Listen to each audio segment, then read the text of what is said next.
બનાસકાંઠામાં સવારથી મેઘો મહેરબાન થયો। બનાસકાંઠાના વાવ પંથકમાં 4 કલાકમાં 3 ઇંચ વરસાદ, થરાદમાં 2.5 ઇંચ વરસાદથી પાણી ભરાયા। સુઈગામ, લાખણી, દિયોદર સહિતના ભાગોમાં વરસાદ વરસ્યો હતો। ભારે વરસાદને પગલે નીચાણવાળા વિસ્તારો જળમગ્ન થયા છે। બનાસકાંઠાના વાવ પંથકમાં 4 કલાકમાં 3 ઇંચ વરસાદ વરસ્યો હતો। થરાદમાં પણ વરસાદ વરસ્યો।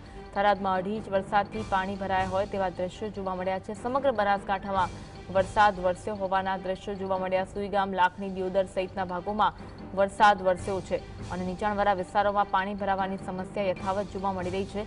ભારે વરસાદને પગલે નીચાણવાળા વિસ્તારો જળમગ્ન થયા છે। ભારે વરસાદના કારણે અનેક વિસ્તારોમાં પાણી ભરાયા છે।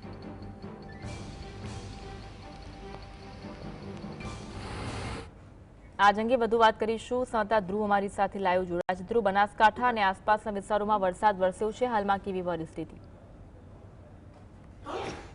જી ચોક્કસથી અન્વી, જે રીતે બનાસકાંઠા જિલ્લાના અંદર સતત બીજા દિવસે સરહદી વિસ્તારના અંદર વરસાદી માહોલ છે જામ્યો છે। બનાસકાંઠા જિલ્લાના એ વિસ્તારો છે, સરહદી વિસ્તારના અંદર વહેલી સવારથી જે વરસાદ છે તે પડી રહ્યો છે। સવારના 4 વાગ્યાથી અત્યાર સુધી પણ વરસાદ અવિરત જોવા મળી રહ્યો છે। રાજ્યમાં સૌથી વધુ વરસાદ આજે પડ્યો હોય તો વાવ જે સરહદી વિસ્તાર છે બનાસકાંઠા જિલ્લાનો ત્યાં આગળ પડ્યો છે।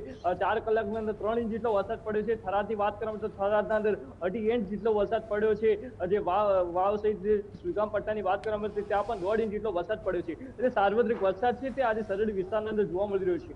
મહત્વની વાત કરવામાં તો થરાદના જે સરહદી વિસ્તાર છે ત્યાં આગળ જે ભારતમાળા જે મુખ્ય હાઈવે માર્ગ છે ત્યાં આગળ વરસાદનો મોટા પ્રમાણના પાણીનો ભરાવો છે તે જોવા મળી રહ્યો છે। જેના કારણે જે વાહન ચાલકો છે તેને વહેલી સવારથી યાતાયાતને મુશ્કેલી પડી રહી છે। એક માર્ગથી બીજા રસ્તે જવામાં તે લોકોને ભારે મુશ્કેલીનો સામનો કરવો પડી રહ્યો છે। કેટલાક વિડીયો પણ સામે આવી રહ્યા છે, સોશિયલ મીડિયામાં ફરતા રહ્યા છે, જેના અંદર જે સરકારી બસ છે ત્યાં આગળ પાણીના અંદર ભરાવાના કારણે ફસાઈ ચૂકી છે અને જે મુસાફરો છે તેના અંદર બસમાંથી નીકળી અને જે સરકારી બસ છે તેને ધક્કો મારવાની ફરજ પણ પડી છે। રિક્ષાઓ પણ બંધ થઈ છે, બાઇકો પણ બંધ થયા છે। જે મુસાફરો હોય છે, જે વાહન ચાલકો હોય છે, પોતાનું જે વાહન છે તેને લઈને ધક્કો મારવાની ફરજ પડી રહી છે। આ જે સમસ્યા છે તે વિકટ બની છે, કારણ કે જે રીતે સામાન્ય વરસાદના અંદર જે ભારતમાળા જે મુખ્ય હાઈવે માર્ગ છે ત્યાં આગળ જે વરસાદનો પાણીનો મોટા પ્રમાણમાં ભરાવો થયો છે। અંડરબ્રિજ જે નીચે છે ત્યાં આગળ પણ પાણીનો મોટા પ્રમાણમાં ભરાવો થયો છે, કારણ કે જે રીતે આ પ્રકારના જે અંડરબ્રિજો બનતા હોય છે અને જે નીચા પ્રમાણના અંદર પાણીનો ભરાવો નીચે અંડરબ્રિજના નીચે થતો હોય છે, તેના અંદર પાણી નિકાલનું જે કોઈ પણ જે રસ્તો છે તે રાખવામાં નથી આવે, તેના કારણે જે અંડરબ્રિજ છે તેના અંદર પણ પાણીનો ભરાવ જે છે તે મોટા પ્રમાણમાં જોવા મળી રહ્યો છે। વહેલી સવારથી જે વાહન ચાલકો છે તેને મુશ્કેલીનો સામનો કરવો પડી રહ્યો છે। જોકે હાઈવે જે ઓથોરિટી છે તેની મોટી બેદરકારી સામે આવી રહી છે, કારણ કે જે બ્રિજ અને પ્રકારનું જે પુલ બનતા હોય છે ત્યારે નીચેથી જે પાણીનો ભરાવો ન થાય તે માટે જે વ્યવસ્થા કરવાની હોય છે તે નથી કરવામાં આવી અને આ જ કારણોસર જે વાહન ચાલકોને સામાન્ય વરસાદ પડ્યો છે તેમાં જ મુશ્કેલીનો સામનો કરવો પડી રહ્યો છે।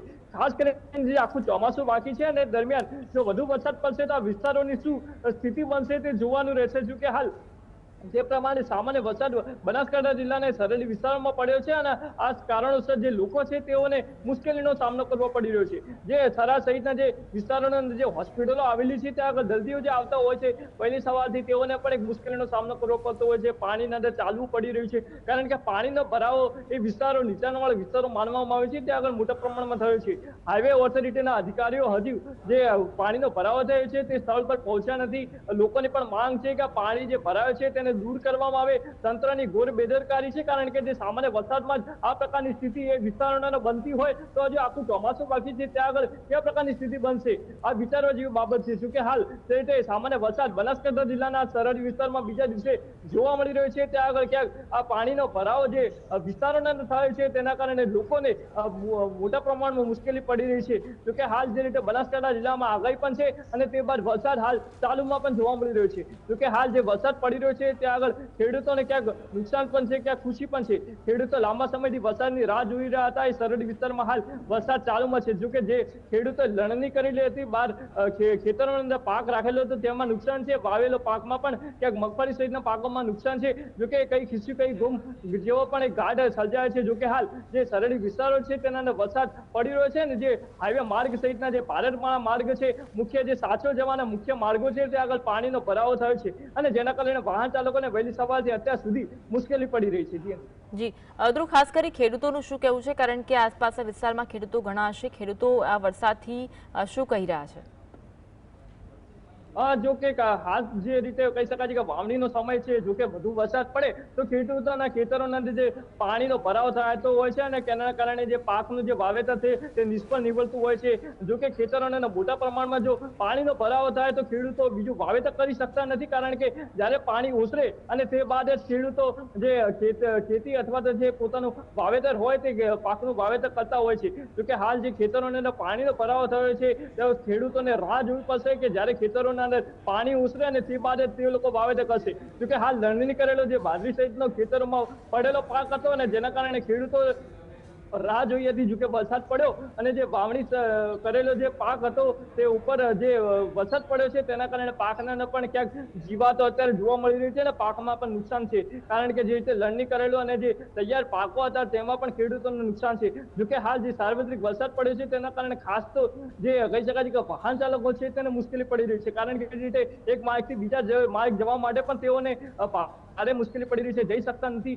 જે રીતે સરકારી બસ છે, જે રીતે વિડીયો સામે આવી રહ્યા છે, સરકારી બસ ઉભી રહી ચૂકી છે. જે મુખ્ય જે માર્ગ છે, હાઈવે માર્ગ છે, ત્યાં આગળ સરકારી બસ ઉભી છે. વાહન ચાલકો અને જે લોકો છે તે લોકોને ત્યાં આગળ થંભી જવું પડી રહ્યું છે, કારણ કે પાણીનો જે ભરાવો છે તે મોટા પ્રમાણમાં છે. ઘૂંટણસમ પાણી તે હાઈવે માર્ગ વિસ્તારની અંદર પડ્યા છે અને જે ભરાવો છે પાણીનો મોટા પ્રમાણમાં થયો છે. આ કારણોસર જે સરકારી બસ પણ ત્યાં બંધ પડી ગઈ હતી અને જે મુસાફરોને બહાર નીકળીને બસને ધક્કો મારવાની ફરજ પડી હતી. એટલે કહી શકાય છે કે ઘણી કપરી પરિસ્થિતિ જોવા મળી રહી છે. ચોક્કસ આપની વાત સાચી છે, ઘણી કપરી પરિસ્થિતિ જોવા મળી રહી છે, કારણ કે વાહન ચાલકોને હાલાકીનો સામનો કરવો પડી રહ્યો છે બનાસકાંઠા અને તેની આસપાસના વિસ્તારોમાં ભારે વરસાદના કારણે.